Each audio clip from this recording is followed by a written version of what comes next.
What is the best thing from the 90s? The Anything Show with Jon Francois on Apple, Spotify, wherever you get podcasts, wants to give you a $100 gift card and an Anything Show with Jon Francois shot glass and keychain Monday, September 27th. All you got to do is tell us the best thing from the 90s on our social media, facebook.com/The Anything Show or Instagram @AnythingShowFrancois.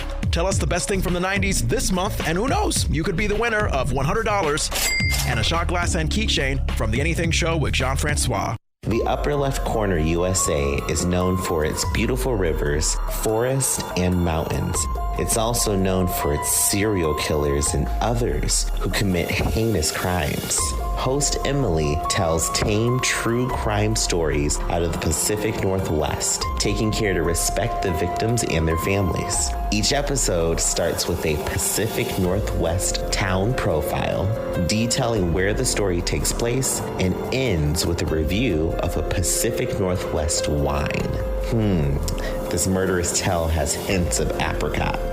You don't need to be from the Pacific Northwest to enjoy these true crime tales. Available episodes include serial killers Israel Keys, Robert Lee Yates, interesting tales of debauchery like D.B. Cooper and Mary Kay Letourneau, cults like Rajneesh Param, and throwback cases that include the Vincent lynchings and Starvation Heights. Episodes of Upper Left Corner drop every other Thursday, and you can binge over 20 episodes right now on Apple Podcasts, Spotify, and other major podcast platforms. Find Upper Left Corner on Instagram @Upper Left Corner Pod and get into these stories.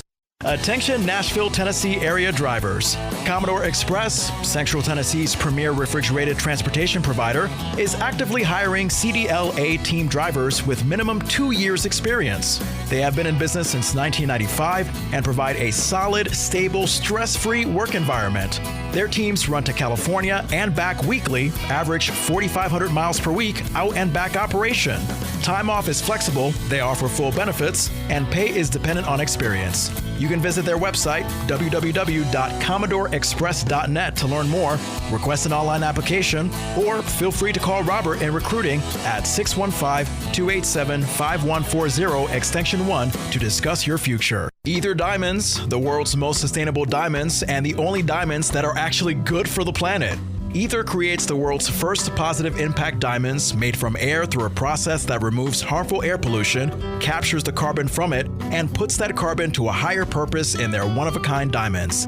These are 100% real diamonds with a real impact. In fact, every carat of Aether diamonds offsets your personal carbon footprint for over a year. They're some of the highest quality diamonds you can buy, and certified by IGI, the world's largest independent laboratory for testing and grading gemstones and fine jewelry. Now you're no longer stuck having to choose between mined and regular lab-grown diamonds, both of which harm the environment.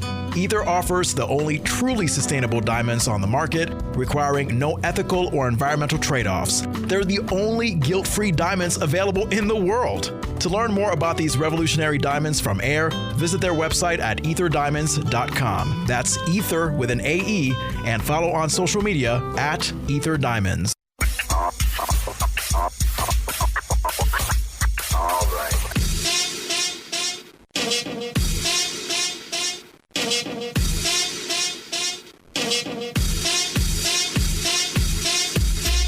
From the Magic 97.7 studios in Lyndonville, Vermont, this is The Anything Show with Jon Francois.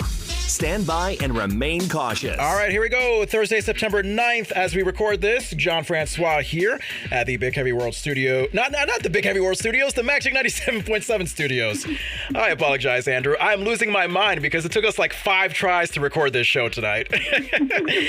Oh, God. But yes, speaking of Andrew, I'm joined once again by Andrew Vandertunt from the Lifestyle of a Gay Black Boy podcast. Hello, Andrew. Hola, I'm happy to be here. Yeah, we got a great show coming up. Interview later on. I'll be speaking to Damon DiMarco, who is the author of Tower Stories, an oral history of 9/11. Of course, just as we are observing the 20th anniversary of the terrorist attacks. For our celebrity gossip, Megan Fox and Machine Gun Kelly had sex where? Oh, Andrew, you got to find out. Oh, yeah, some jelly. Oh, yeah.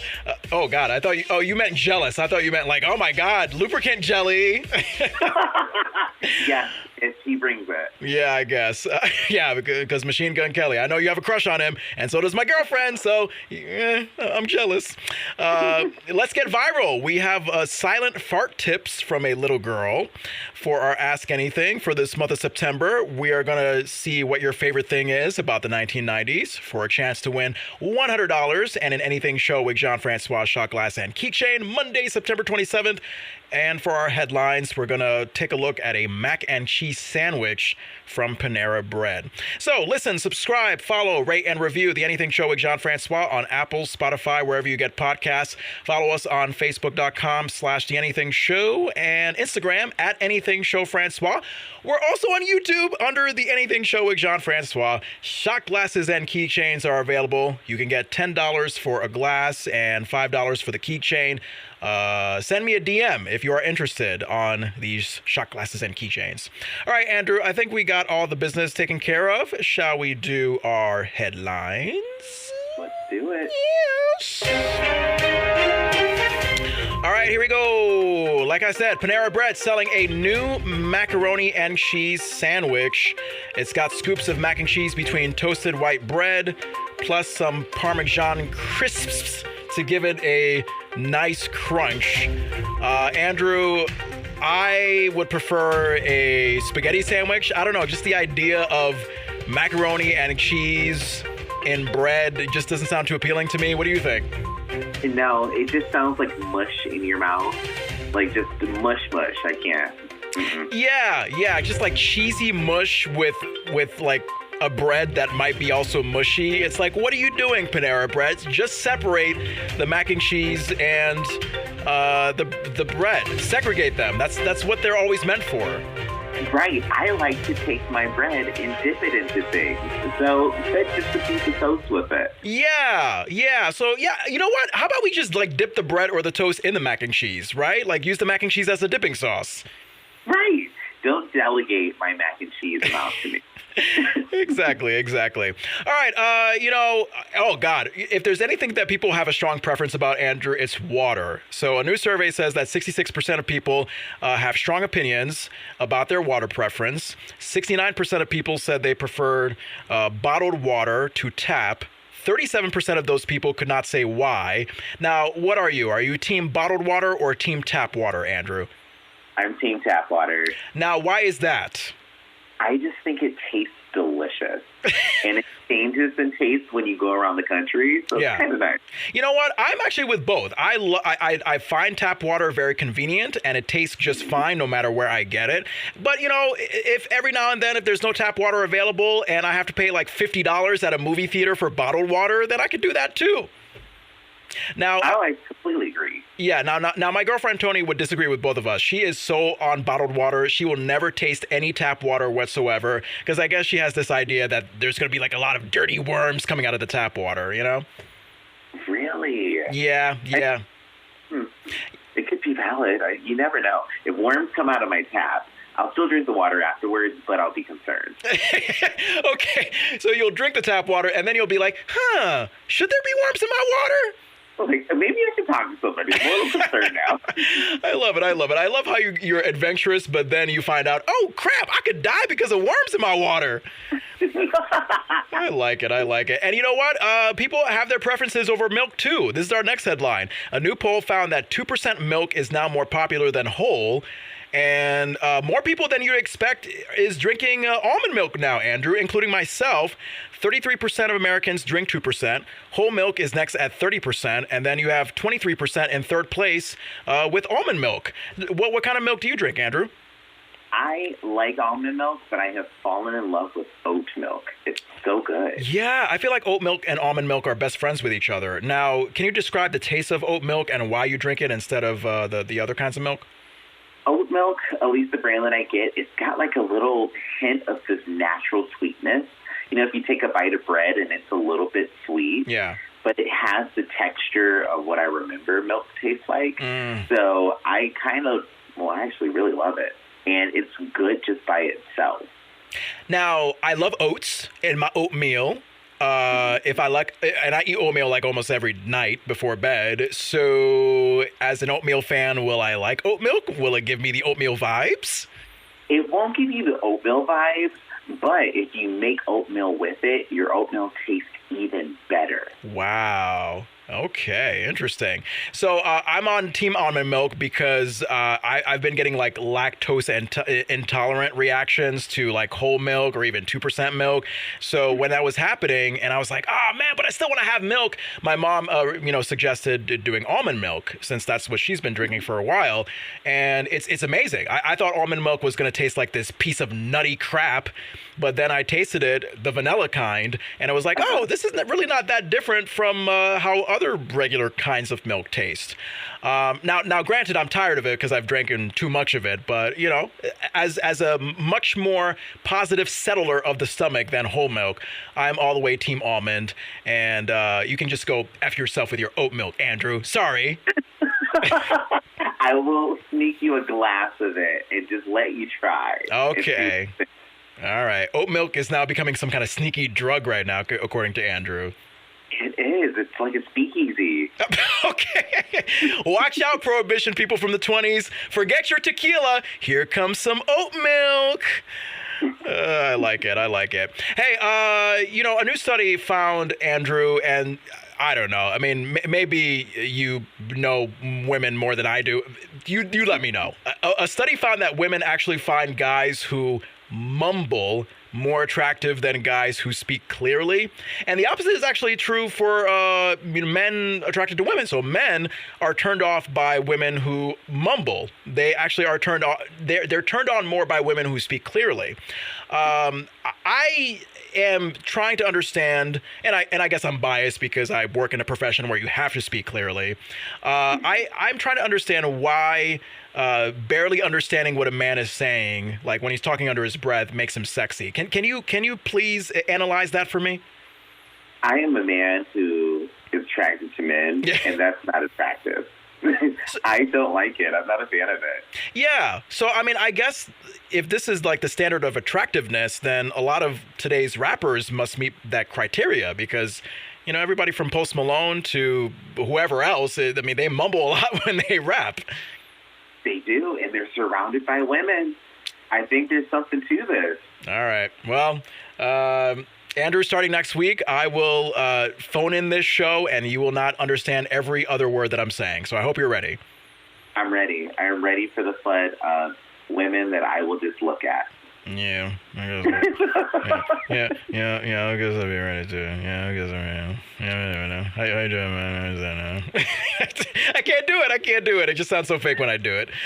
You know what? Put it to a beat. That could have been a song. Oh, really? Give me a beat right now. Oh, you put me on the spot. Do you not know how to beatbox, Andrew? Come on. That's a contractual obligation as black people that we're born into the world and that we know how to beatbox. I wish. I have always wanted to know how to beatbox. Okay, that's fine. We'll take care of it later on. And while we think about that, I guess we have to figure out what the left lane is used for on the highway. Our next headline here: people were asked in a recent survey, Andrew, is the left lane used for driving fast, like driving past people in the slow right lane, or is it used to is it used for something else? What's the other option? So is it used as a passing lane, or is it used to just drive past people? Yeah. Is that the same thing? I think it's the same thing. Yeah. Wait, why? Is it me that's being dumb or the survey that's being dumb? I don't know, because I feel like passing lane and speed. Okay. No, I guess there's a difference, I think. Right? Okay. I don't know, because looking at it, like, I drive in the left lane because I drive typically a little faster than the other people on the road, but I don't know. I mean, because also, if I know I'm going to pass you in 3 miles, I'm just going to stay in the left lane. Yeah. You know what? Actually, no. I know the difference. Yeah, okay. Mm-hmm. So, is the left lane used for either passing by the person that's really slow on the right lane and then you go back on the right lane, or do you just go on the left lane just so you can speed like crazy all the time while there's people on the right lane that are slow? You know what I'm saying? So I guess the passing lane option is more of, you pass by the slow person on the right lane on the left lane, and then you go back to the right lane because you have more space and room. So I guess in that sense, I may be the former option. This was a waste of time. I don't even know why we're talking about this. This one is so confusing for me. Yeah. You know what? Let's get to another headline that doesn't cause us so much of a headache. Speaking of the road, a motorcyclist in Florida was arrested on Saturday after leading police on a high-speed chase. He said he was trying to show off for his date, who was also on the bike. This was their first date. She did not appreciate it, which is good, because this is proof, Andrew, that bad boys do not always win. I would have told him, I'll wait for you till you get out. Take me home. Yeah, you want to show off with your big dick energy, even though you clearly have a small dick. Yeah, let's take me home, and then we'll see what happens. Right, like all your red flags right now are turning me on, so let's see. Oh, okay, all right. So that's ironic, Andrew. So the fact that this guy has many red flags makes him a green flag. Oh, yeah. I like it. Hey, we go to a story from Jamaica. This couple from Chicago named Doug and Deidre Simmons recently had a destination wedding there. And one couple who RSVP did not show up, so Doug and Deidre charged them for no showing. They say the couple told them 4 different times that they were coming, and they never called to cancel. So the married couple sent them an invoice for $240. That breaks down to $120 for each seat at the reception that they left empty. Now, Andrew, I'm kind of split. There is a part of me that thinks, you know what, it kind of makes sense for the couple that got married to charge them because, as you said, it's kind of an inconvenience. You have the empty seat there. You had to pay for the couple to show up, and they didn't show up. So, yeah, you want to get that money back. But you're saying, Andrew, that it's the opposite. You're saying that it's actually petty for the couple to charge. To me, it feels kind of petty. But I'm actually having a little bit of a change of heart here thinking about it. Why? Like, it sounds petty if it was like you didn't tell these people that they would be responsible for this cost. That's one thing. Like, if they had no clue and it was just like, okay, I can't make it at the last moment, but I didn't know I was going to be responsible for paying this money, that's one thing. But if they knew, and they knew in advance how much this was costing people, and they were like, okay, you just didn't show even after we tried to confirm with you, here's your bill. I can understand.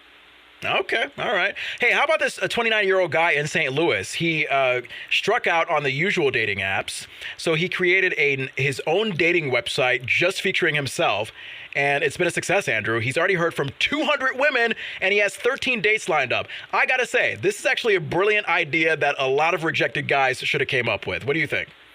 Oh, yeah. Not every man, but every person that wants to date should do this. I think, like, hey, why swipe right when everybody can just swipe on you? Yeah. Because it's a numbers game, online dating. And I remember the rough and tumbles of online dating before I got into a relationship. And yeah, a lot of it is just like you send a message to a girl, you're hoping to hear back from her, but she's not because she probably has like 230 other guys in her inbox that are interested in her. And you just keep on moving on. And the more I kept on moving on to other attractive girls, the more discouraged I got because it's like, this is exhausting. Like, where am I going to get like one success? And then, of course, I lucked out with my girlfriend Tony. So if you have the ability to just create your own dating website and be like, hey honeys, come get me, like that's just fabulous. I love it. I hope this man has incredible success from this. Yep. Hey, a master manipulator, this is a guy that you don't want to meet on an online dating app. This next headline, a master manipulator was sentenced to 25 years in prison for kidnapping his wife so that he could later pretend to save her. Apparently, he also tried to get sympathy from her by faking a cancer diagnosis. This guy should be in a home.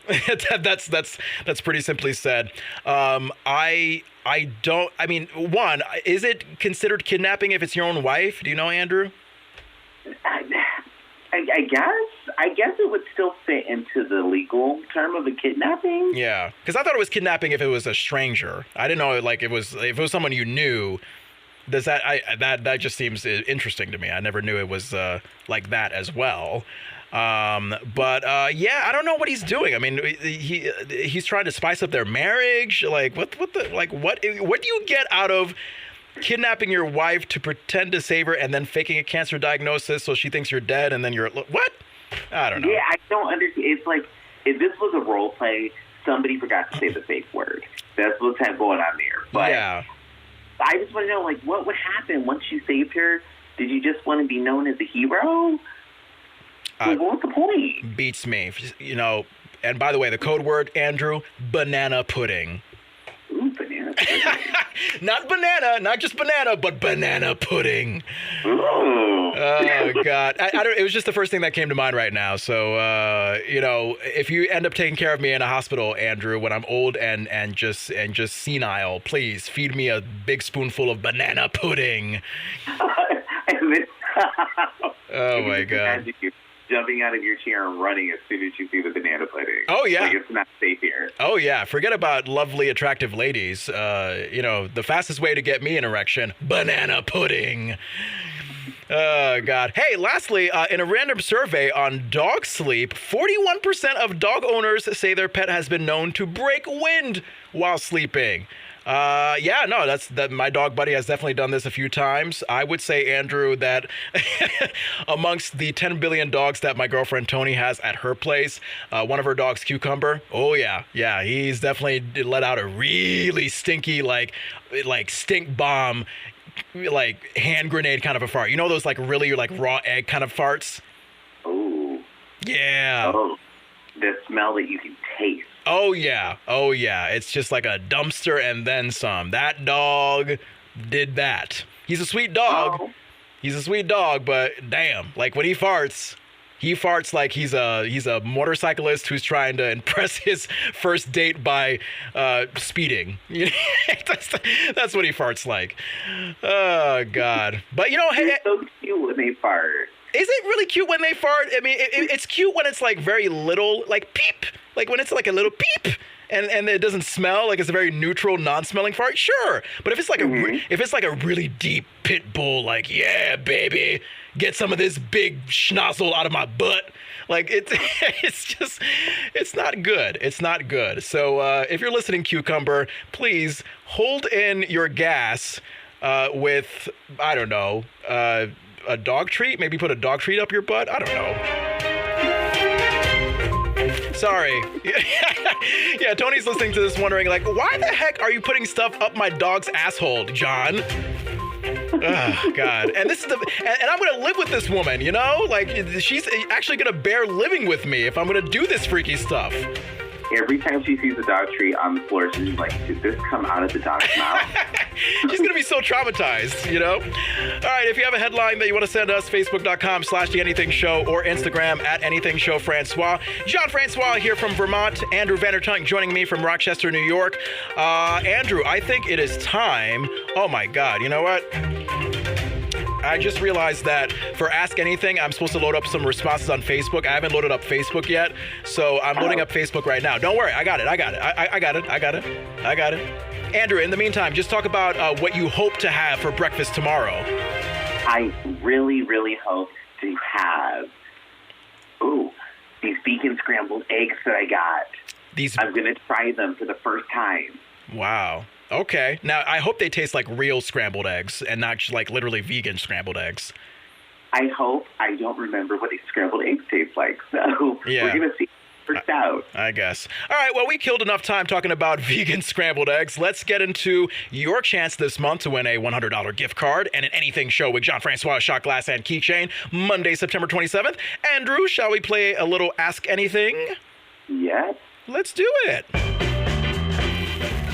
All right. righty. The question for this month, if I'm not mistaken, what is your favorite thing from the 90s? Before I get to the tons of responses on social media, Andrew, would you do me the honors and tell me what your favorite thing is from the 90s? Because, you know, you're 33, I'm 29. You know, we're 90s people. So what do you like the best about that decade?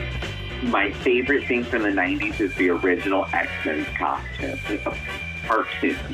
Oh. So the original X-Men cartoon was amazing. You're talking about, like, was it X-Men the animated series on Fox Kids back in the 90s? Is that what you're talking about? Yeah. Yeah, it was like a soap opera for kids. Yeah, I remember seeing some episodes of that back in the day. I'm also a big fan of Batman the animated series from the 90s. So, yeah. Phenomenal. I know. So any superhero animated series that aired on Fox Kids back in the 90s, oh, what an orgasm. I love it. I love it. All right, other responses. Let's see. Sarah says music. Bobby loves video games and arcades from the 90s. Jesse says cartoons. Carrie says movies and music. Angela says no COVID. Yeah, remember when there was no COVID back in the 1990s? Oh, God. Yeah, you didn't have to wear a mask and you could just spit on people without being, you know, jailed for it. You can lick doorknobs and not be worried. You can lick doorknobs, people. You could lick fire hydrants. You could lick anything without getting COVID. Steph says not being an adult. Yeah, that was a great thing about the 1990s. Aaron says he loves the fashion from the 90s. Christopher gave me a GIF or a GIF. Is it GIF or GIF? I think it's GIF. GIF, okay. That meme picture thing of Britney Spears dancing from the Oops, I Did It Again or Baby One More Time video. So Britney Spears is what he loves about the 1990s. Oh, Macy loves Nickelodeon. Is there anything better than 90s Nickelodeon, Andrew? The best. Tales of the Hidden Temple. Yeah. Hey Arnold, Kanan and Kel, all that. Rugrats? Yeah, well, I tried liking Rugrats, but I respect anybody that likes Rugrats because I get it. It's fine. It's about babies being adults. Yeah. Alyssa also says music. Michelle says music. David says that no one cared about what they wore. Yeah, I'd say so. Yeah. Lisa says she just loves everything about the 90s. Sarah says dancing in the club. Christina says the cheesy kid and toy commercials. Megan says boy bands, of course, and sing Backstreet Boys. Need I say more, Andrew? Oh my gosh, I'm just hot thinking about it. Yeah. Tim says starter gear. Nick says he likes that the 90s are over, so I guess the 90s were not too kind to him. Poor Nick. I know. Heather says the music. Another Nick says no cell phone cameras at events. Yeah, like when you actually took in everything in person rather than record it through your phone. Melissa says music and movies. Patty says music. Craig says he lived in Chicago, San Francisco, Oakland, and New York City in the 90s. Delaney says things were way more laid back worldwide back in the 90s. Okay, yeah. I mean, our president got a BJ back then from an intern, so of course things were laid back. Oh, yeah. Oh, my God. Deb says her two youngest daughters were born in 93 and 94. Aw. And I guess Sean finally says that no one still cared about what they wore following on from the 80s. Okay. There you go. So keep on responding. Facebook.com/TheAnythingShow. Instagram @AnythingShowFrancois. You know, usually we post the Ask Anything videos on our Anything Show with Jon Francois YouTube page. Tell us what your favorite thing from the 90s is. And who knows, Monday, September 27th, you could be the one that wins a $100 gift card and a shot glass and keychain from the Anything Show with Jon Francois. Alrighty, Andrew, let's see. I think we shall acknowledge our sponsors because they pay the bills. And when we come back, you want to get to the viral videos of the week? Yes, I'm ready for them. Alrighty, so let's give some proper acknowledgement to a few sponsors. And Andrew, like I said before, if you have to pee, now's a good time to do it. Okay. We have like 3 ads playing, so make sure you make it quick, okay, bud? Okay, I'll be right back. All right, we'll be right back with your viral videos of the week right here on The Anything Show. If you are searching for a podcast about crime relating to actual life events of military personnel, veterans, their family members, and those associated with the military in any way, then you have come to the right place. We welcome you to the Military True Crime Addict podcast, where they explore a plethora of actual true crime stories that have not been reported on by major media outlets. Stories that upon hearing, you will be astounded by, and stories that history should have told long ago.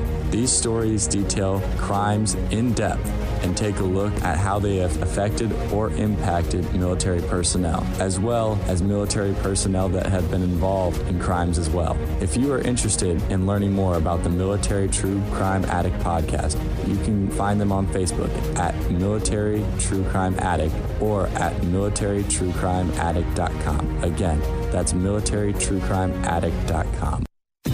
Ladies, have you been led astray? Did you diddle where maybe you shouldn't have dabbled? Have you been unfaithful to your husband, wife, partner, main squeeze? Well, there's a judgment-free podcast just for you.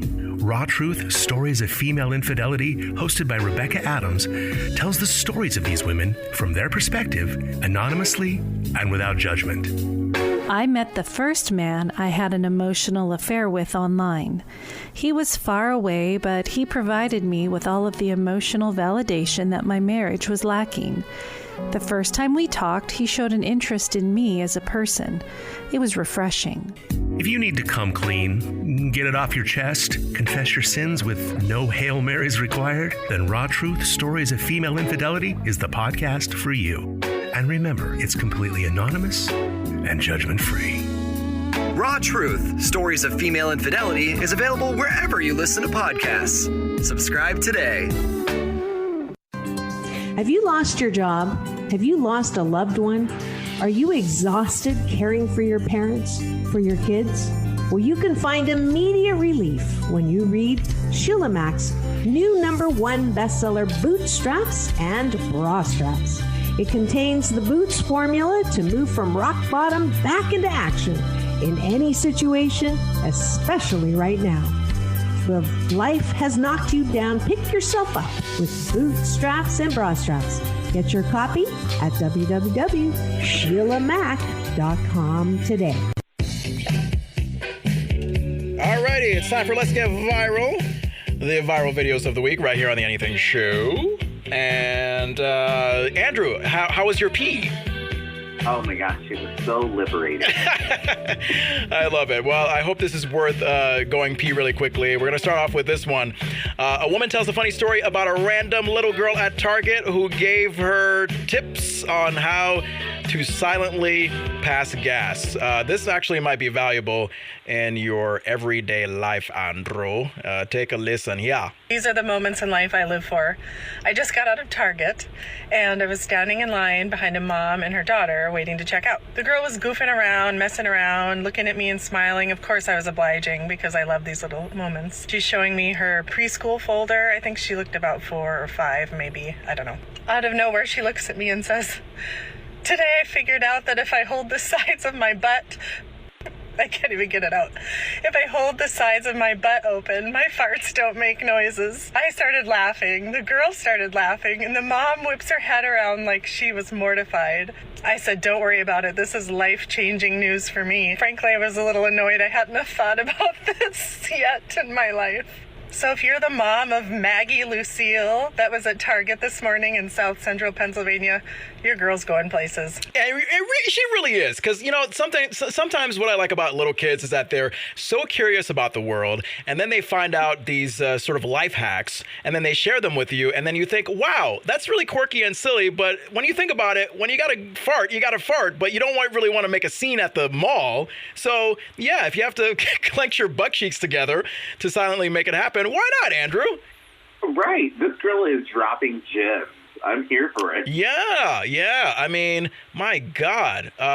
Now, of course, if you're going to be grabbing your butt cheeks, you want to go off to the side where nobody can see you. But, yeah, if you got to fart, you got to fart. And man, I can remember many memories of farting with my family at, like, the mall. And my mom looks at me like she's going to spank me a lot when I get home.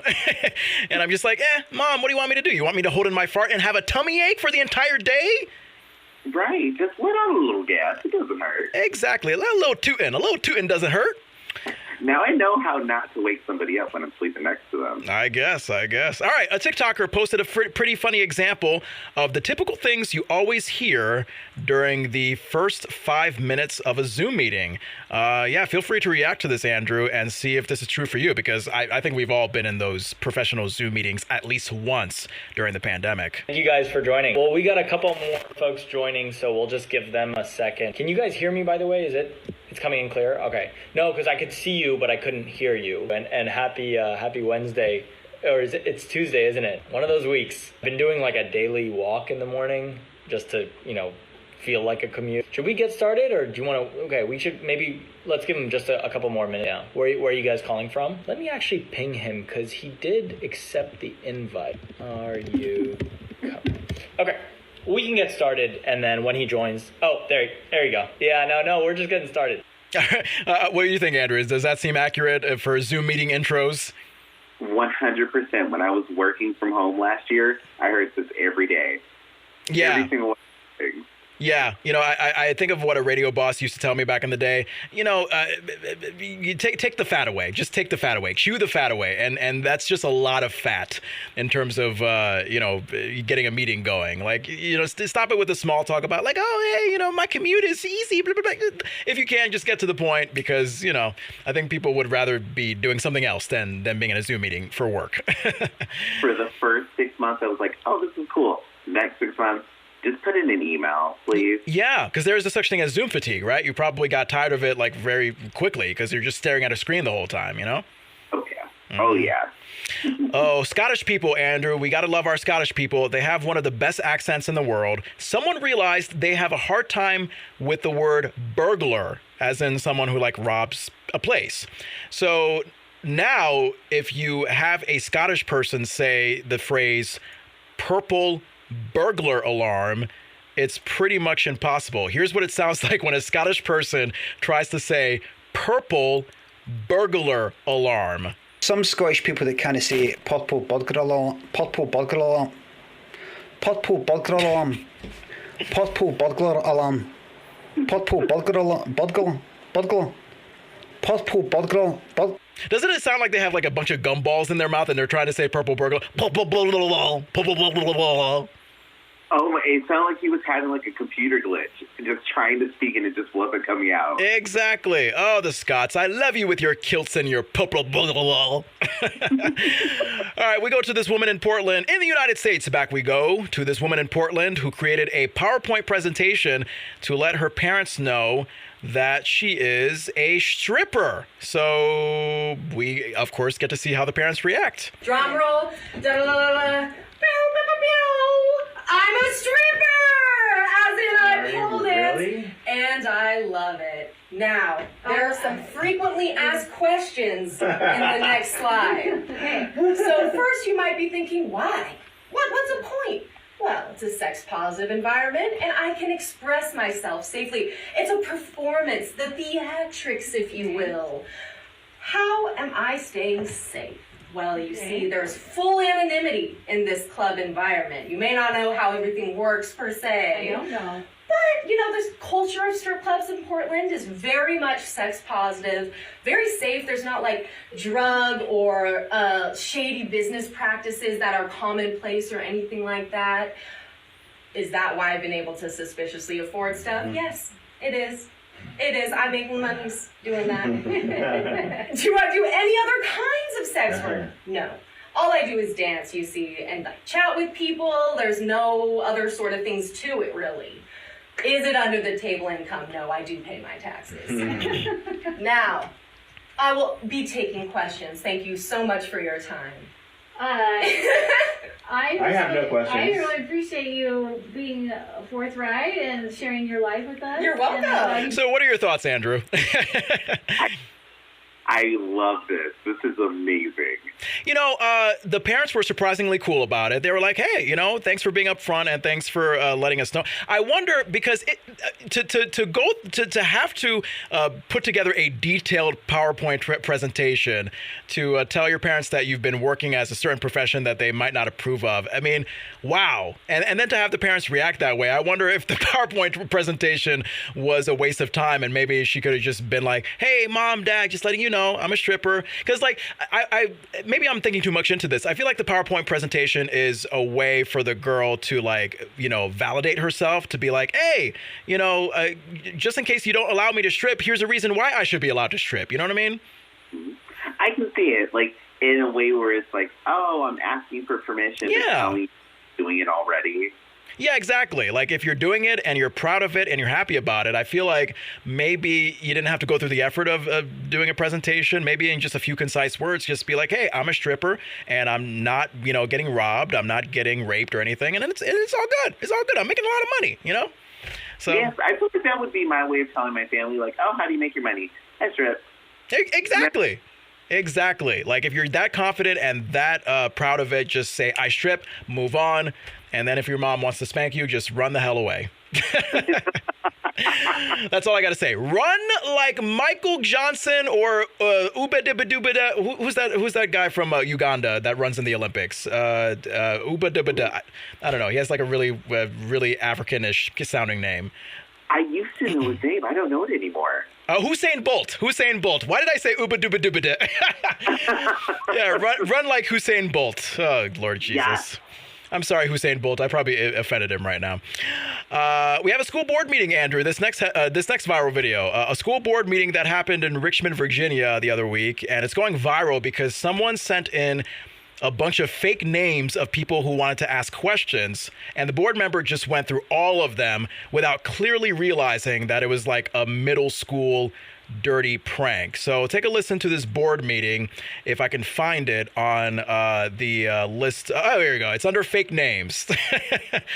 Oh, file organization, John. File organization. All right, so we're going to hear some fake, dirty, middle school sounding names, and the board member at the board meeting clearly doesn't know what's going on. So I wonder if you can detect the dirtiness behind these names. Here's the board member. Phil McCracken. Sulk. Sook, Mahidic, Ophelia McHawk, Eileen Dover, Don Kiddick, Wayne Kerr. Yeah, so did you get Don Kiddick? Did you get? Yeah, and Wayne Kerr, yeah. So, oh boy. So of course we have to stress that. Well, go ahead. I'm going to take Eileen Dover as my drag name. Yes! Oh, my God. When are you touring with that drag name, Eileen Dover? We're going to put some makeup on and make this a thing, hopefully in a month. Oh, God, that would be great. I'm going to be your biggest customer, Andrew. You know that. I love it. Well, thank you. Toss money at me. It'll be coins because I work in radio and radio doesn't pay anything. So I hope you can. I hope you can take 25 cents at a time. Oh, make it rain with 25 cents. Go get 25 pennies. Oh, okay. Even better. I'm making your value even more cheaper, Andrew. I apologize. Oh my God. No, you're adding to the show. It'll make sound and reflect light. Do it. All righty. I got that in mind. Hey, Andrew, do you like sleeping naked or sleeping with underwear on, or neither? It kind of depends. I would just say underwear mostly. All right. Well, we have a expert, a doctor on TikTok named Tony Yoon, who would like you to know how disgusting you are if you sleep naked. Here is his reasoning. This is why you should never sleep in the nude. The average person passes gas 15 to 25 times a day, and this can happen while you're sleeping. And a scientific study proved that every time you pass gas, you are spraying a tiny amount of fecal material. This is true even if it's not a real shark. And that same study showed that your tighty-whities will catch all of these particles. So for the sake of your bed partner, please sleep with your underwear on. Yeah, so me and my girlfriend Tony, sometimes if, we are, recovering nicely from the adventure that we had and we want to kind of be more intimate, yeah, sometimes we'll sleep naked. But lately, because of how icky it can feel down there after sex, we've taken to sleeping with underwear on. So I would say, like I texted this video to her the other night. I was like, I think we should stick with sleeping with underwear on because, who wants to poop on the bed? Who wants to have their sharticles all over the bed, I mean, I can see it. Yeah, I can understand that. Yeah, I guess, yeah. All right. Why are you giving me this so it looks like you are you could be for sleeping naked. What's the value of sleeping naked for you, Andrew? I just feel like there is no restriction whatsoever when I'm sleeping. It's like, I don't feel like anything is hugging on my skin. Yeah. But then thinking about, if you fart in your sleep, do you really want all the fart particles now just stuck to your actual body inside of the underwear? Sure. For me, I wouldn't mind because it's me, myself, and I with my own fart particles. I think if it was someone else's fart particles, like if it was Tony's fart particles that were stuck on me, I'd be insulted because girls don't fart, Andrew. That's not even possible. But if it was my own fart particles, please bring it on. Let me shower with my fart particles, Andrew. That's how much I love myself. Okay, I'm here for it. I guess. Oh, God. Anyway, what the hell are we doing? Oh, my God. Last video, Andrew. I sent this to Tony and my friend Mary. This is probably the creepiest commercial that you're going to hear in your life. So there's this company called Remco. It was a toy factory back in like the 40s, 50s, 60s. They were popular, and then they went bankrupt in 1971. And I have a feeling that it was because of this doll that they released, which came out the same year that they were bankrupt in 1971. It is called Baby Laugh-A-Lot. It is literally the most evil, possessing sounding laughing doll that you might hear in your life. And if this doesn't give you nightmares, Andrew, I don't know what will. Take a listen to this 1971 maniacally laughing doll commercial. Listen to Remco's Baby Laugh-A-Lot.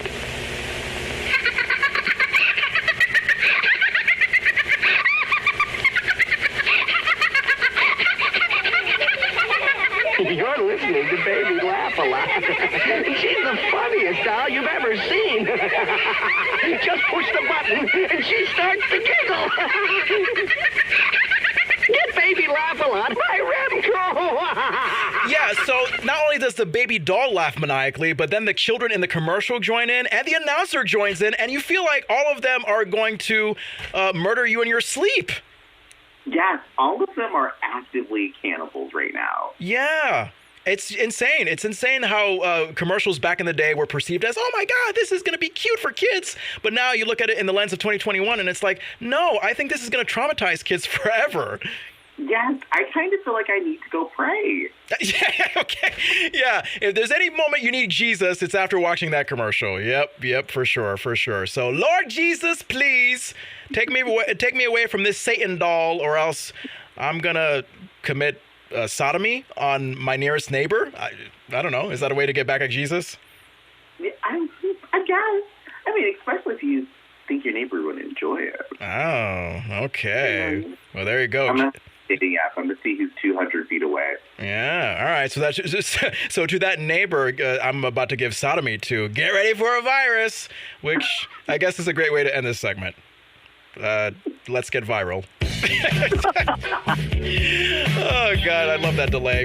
All right, if you have a viral video you want to share with me and Andrew, Facebook.com/TheAnythingShow or Instagram @AnythingShowFrancois. Jon Francois here with Andrew Vandertunt. Hey, stay tuned. Coming up in a bit, I will be having a conversation with author Damon DiMarco. He wrote the book Tower Stories, an oral history of 9/11. Of course, we are recognizing the 20th anniversary of the September 11th terrorist attacks, so we'll be talking to Damon about that in just a bit on The Anything Show, right after we get through some gossip. And we're definitely going to be late. We're definitely going to be over an hour, Andrew. But it's worth it because we got to talk Meghan and Machine Gun Kelly having sex in a really strange place. Shall we get started?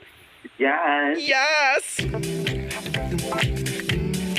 Alrighty, Machine Gun Kelly and Megan Fox. They are together, and that probably angers Andrew and my girlfriend Tony like nobody's business because they are gaga over the Machine Gun Kelly. Now, Megan and Machine, as I call them by first name basis, hinted that they had sex on a kitchen table in their Airbnb. Megan captioned a photo. She said, quote, "When I tell you that the table at this Airbnb saw some things," end quote. And then MGK replied, quote, "I'm really glad that's not our table anymore," end quote. Can you imagine what kind of sex happened at that table between Megan and Machine, Andrew?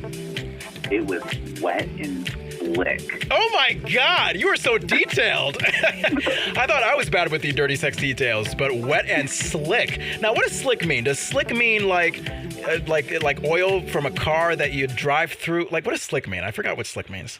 It's kind of like the oily film on top of something where you can just slide off with no friction. Jesus. Wow. So you're telling me that Machine Gun Kelly slickly slid like oil off of Megan Fox's body as they were turning each other on the kitchen table? That's what I'm saying. Wow. So my question to you, Andrew, because there are some people that are like, I don't think I want to be anywhere near that table because it's a table that people had sex on. But since it's Machine Gun Kelly, one of your big crushes, what do you think? Would you want to keep that table or be anywhere near it? Whoever's selling it, take my money. Okay. How much would you pay for that table? Be honest. You would pass over like a good $15. What? Oh, damn. I thought you were going to be like $1,500. Well, like a yard sale price, I'd hit the table up for. If it was a cute table, maybe $20. Yeah. Based on how much my girlfriend Tony loves Machine Gun Kelly, I think she would pay... she would probably say screw her mortgage for the month to just get that table. Yeah.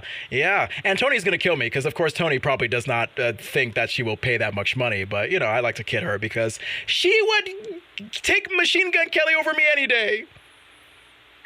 It's a hard competition. It really is. He's a tall, slim white guy with tattoos, and I'm a short black guy with no tattoos. Where is the fairness? He good carrying a purse or a bag. Wait, he's carrying a purse or a bag? Wait, what? Say that one more time? He looks great carrying a purse or a bag, so he's a great accessory for any person. All right. Well, I guess I have to jam needles in my arms and carry purses and bags in order for my girlfriend to like me again. Oh, God. That's just awful. To be a different person just to be loved by my own girlfriend. God, the agony. Alrighty, rest in peace to Michael K. Williams. Did you hear that Michael K. Williams died the other week or day or something like that? I did. I heard he died. Yeah, now if you don't know, for those of you listening, he's best known for roles like Omar from The Wire. Oh my God, what a role that was. Did you watch The Wire, Andrew? Oh, I love The Wire. Yeah. Omar, my God, he was just like this very intimidating, tough gangsta guy, but he was also like openly homosexual. He was like a really unique character that you would never expect from a very urban drama like The Wire. So I was really drawn to Omar. He's the reason why I watched the show. I was like, you remind me so much of gay people that I know that I was just in heaven watching this. Like gay people that put on a front to make it seem like they're not, or just like gay people who like just happen to have very masculine personalities? Gay people who grew up in the hood and were just masculine or had to be masculine passing just to survive. Yeah. Man, and I also loved Michael K. Williams in Boardwalk Empire. He played Chalky White, and that is a show actually based on the Prohibition era. So if you're interested in the Speakeasy era, Andrew, I do recommend that show. He was also in the movie 12 Years a Slave. He was in Happen Leonard. He was in When They See Us. He was most recently in that show Lovecraft Country. If you're... Yes. Yeah, and he played another gay character. Oh, did you watch the show? How was it? Oh, Lovecraft Country is amazing. If you get a chance to watch it, watch it. It will change how you feel about black horror. Black horrors or black... Horror. Oh, horror! Oh! Like, it'll change how you feel about it if you haven't had a chance to see black people in, like, a sci-fi, but then also traditional monster-themed thing. Gotcha. It's usually very hard to say the word horror. I almost thought you were like, it's great if you want to appreciate African-American sluts in a different way. Oh, God. Hey, speaking of African-American sluts that we end up loving anyway, Kanye West, how about that guy? He toured several art galleries in Berlin, Germany. And this is funny. He tried to disguise himself, Andrew, by wearing black boots, black cargo pants, a black hoodie with a hood up, and a black mask. As if there were plenty of people in Berlin, Germany that's going to be dressed that way. Like, come on now. You think Kanye did a great job being disguised? He was as incognito as he was when he set himself on fire. Yeah. I mean, not only are you probably like the only black guy in Berlin, Germany at the moment, but like you're the only black guy in an all black outfit covering your face, everything. So yeah, you're kind of going to stick out, Kanye. Right. But the paparazzi wasn't a clue. Like, oh no, this is just some guy, cameras follow him. Yeah. And finally, oh my God, Miss America. Tell me if this makes sense, Andrew. They're trying to modernize. Of course, Miss America, the pageants, they've gotten criticism for only focusing on women's physical appearance as a way for them to get validation. So now they're going to define women's wellness as being based on optimal health rather than physical appearance. No one really knows what this means, Andrew. Do you know what optimal health means? Because you work in the health area, so no? You don't know what it means? No, it's optimal health is different for every single person alive. Really? So I guess we're going to assume that instead of beauty, they're going to be like, hey, which one of you is going to live the longest? Which one of you is least likely to have cancer? You win, Miss America! I would personally love that. Like, somebody comes out with a letter and they're like, so from all of your blood tests, this person has the best, cleanest kind. So therefore, you're the most beautiful, and you deserve to be the representation for our entire country. Then that person walks up smoking a cigarette. I'd be in heaven. Yeah. Oh, God. That would be the irony of ironies. So I guess we'll stay tuned and figure out how dumb Miss America can continue to get. That is our celebrity gossip right here on The Anything Show. All right, if you have a piece of celebrity gossip, send us over to us. Send it our way at facebook.com/theanythingshow. Oh, me with words. It's always an interesting thing. Facebook.com/theanythingshow. You can also contact us on Instagram at anythingshowfrancois. That's anythingshow, FRANCOIS. All right, Jon Francois here from Vermont and Andrew Vandertunt. It's been a pleasure from the Lifestyle of a Gay Black Boy podcast. Find it wherever you get podcasts. And Andrew, I think you're going to give us a little sneak peek of... Well, first of all, before you give us a sneak peek of the adventure that you're going to talk about next week, anything new with the podcast? Yeah. So the next episode is going to be out next week. And I'm talking about kinky quizzes with one of my Danny Cycles, who is also a sex therapist. Kinky quizzes? Is that what you said? Yeah. Oh, okay. So we're quizzing each other with some kink and some BDSM. Wow, Lifestyle of a Gay Black Boy. If you like that kinky BDSM sex therapist talk, find it wherever you get podcasts. I know I'm going to be tuning in, Andrew. Yeah, I'm hoping you will. Yeah, and I think we're gonna return back to our segment next week, Andrew's Adventures. And Andrew, can you just give us a little tease of the adventure that we're going to talk about next week? A little tease is that I was in a dark room, scaring myself, and literally almost shit my pants. Okay, so that could mean a lot of things. Were you sleeping naked by any chance when this was happening? There was a little particle play. So. A little particle play. That should be like a category on Pornhub. Particle play. You know what I'm saying? Like you have lesbians, you have transsexuals, you have masturbation, and then you have particle play. I can just imagine the people clicking on it thinking like, oh, this is going to be some sciencey stuff, and then yeah, fart. I don't know. Maybe one Robert Kelly might be interested in some particle play. I mean, he's already on trial for some sketchy stuff anyway, so. It's very true. Who knows what skeletons are there? Yeah, good. But yet I still continue to enjoy his music. That is the conflicting thing that I've been having with this R. Kelly stuff. He ruined himself for me. He did. You know what? As he should have. I just wish I was in your corner, Andrew. But I'm so easily swayed by the art of a terrible artist. That's my problem. Ah, God. Alrighty. Well, you know, it's a pleasure to have you on the show, Andrew, and we're going to get to our conversation with Damon DiMarco right here on the Anything Show, the author of Tower Stories, An Oral History of 9/11. Take care, Andrew, and I will see you next week, okay? You too. Yay! Hey, everybody. I'm here with Damon DiMarco. He's the author of Tower Stories, An Oral History of 9/11, of course, just in time for the 20th anniversary of the September 11 terrorist attacks. Thanks for being on the show, Damon. I appreciate it. Oh, thanks for having me. Yeah, so I got to start off with this question because, 9/11, it's one of those moments in American history where we all think about where we were when it happens. And I was wondering if you mind sharing your story about when, where you were when you heard about the attacks. Well, I was in my apartment in Manhattan. I just moved to the city 5 years ago, so I considered myself a New Yorker, but nobody else did. It takes a while for them to actually consider you to be, part of the city. I was about, the apartment at the time was about 4 miles away, so I was in town. It turns out that I was in a roommate situation at that time, and one of the guys that I was living with was down at the base of the towers. We feared that we had lost him. All that day, we waited for him to come home. Couldn't get in touch with him because all the phone lines were down. The cell phone towers had been eradicated. He stumbled in, I think it was around 5 p.m., totally covered in dust.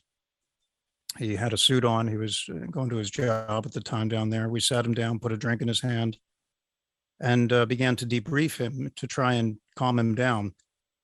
That's probably why I wrote the book in the first place, to be quite honest with you, is because I realized that as I was talking to him, somebody ought to be writing this stuff down.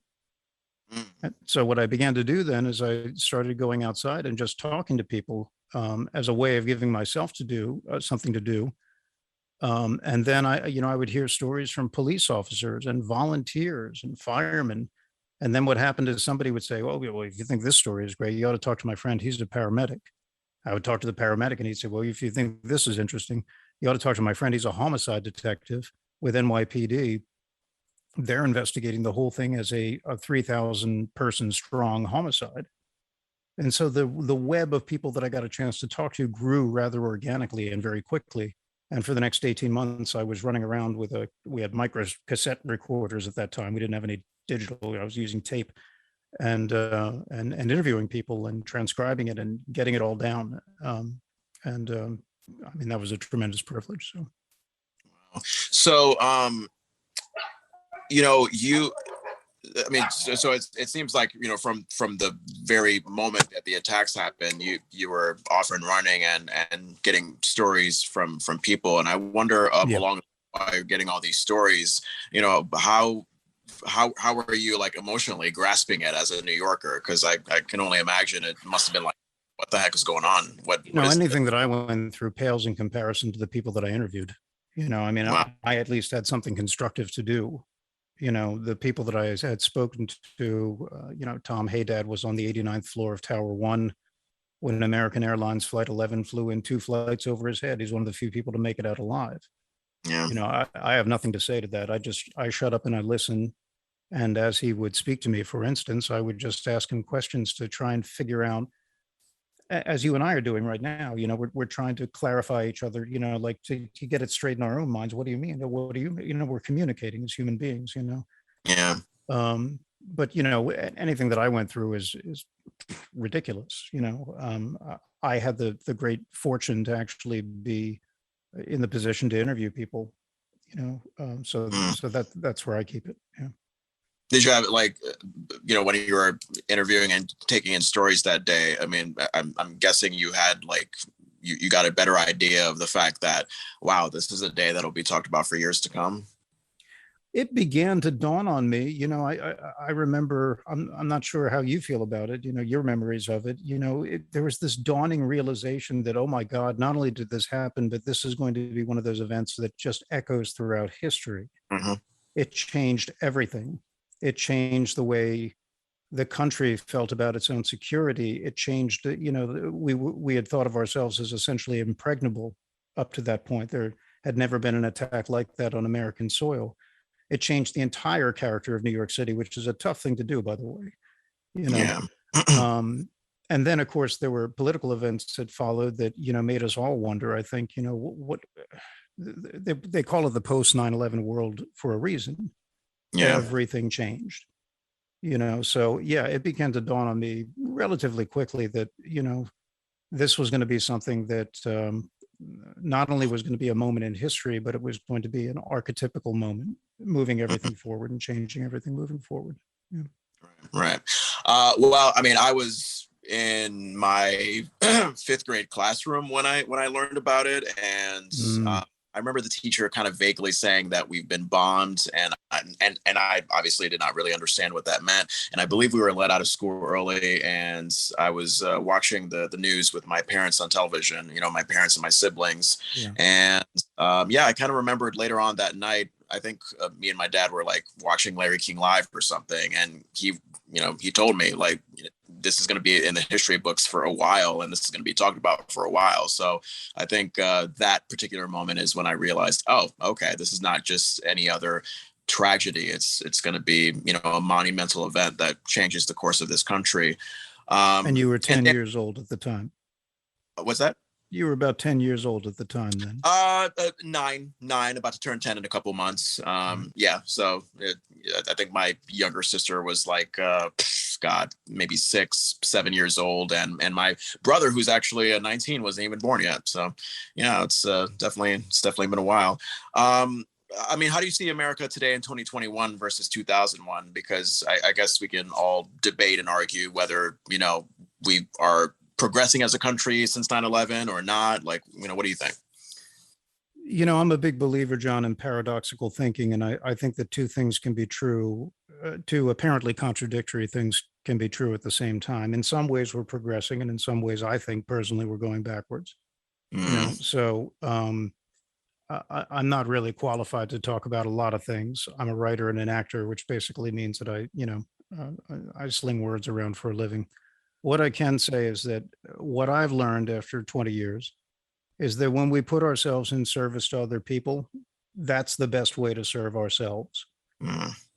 When we reach out to other people and get outside our comfort zone and start looking at each other as fellow human beings on this crazy rock spinning in the middle of infinity for no apparent reason that we've been able to discern yet, that's when we start to find a kind of magic and a kind of power. Because we find ourselves in each other.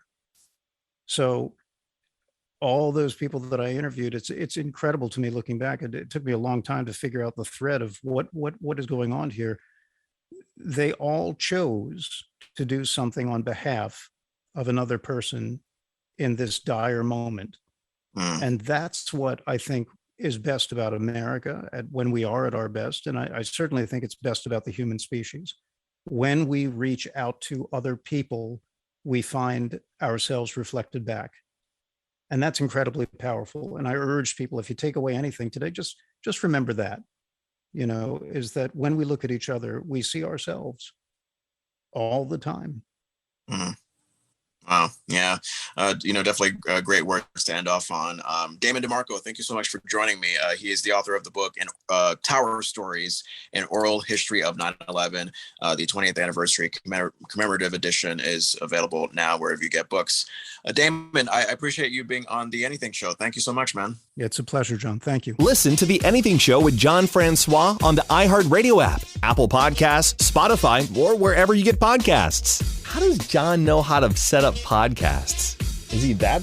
No, he can't be that smart. Follow on Facebook at The Anything Show and on Instagram at Anything Show Francois. Did you get all that?